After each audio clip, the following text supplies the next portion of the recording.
The very presence of God brings life into our lives. And if we don't teach our young people, if we don't teach ourselves, if we as a leadership don't teach you how to have fellowship with God and encourage you to do that every day of your life, we're missing the point, right? This is what we have to do. So we teach people to know God and to worship God. And we see that Adam and Eve had that. We see that they taught their children, right? When Cain and Abel get into trouble in chapter 4, the reason they get into this tiff is because they were doing sacrifices to God. Who told them to sacrifice to God? Who taught them to worship God? Their parents taught them to worship God.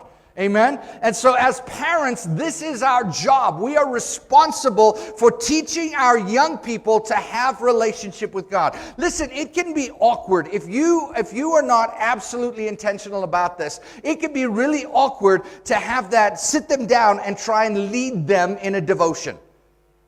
Do it anyway.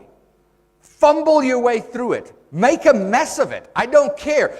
But do it. You know what? They're not going to remember the mess you made. They're going to remember that mom and dad sat us down and told us we're going to meet with God.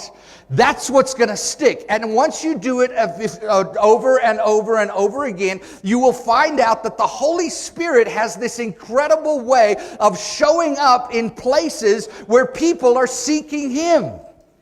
He has this incredible knack when we put time aside, when we intentionally engage with the Father, the Holy Spirit shows up. And you find yourself talking to your kids about a passage of Scripture that you thought you knew everything about, and all of a sudden the light comes on and you're like, wow, I've never seen that before.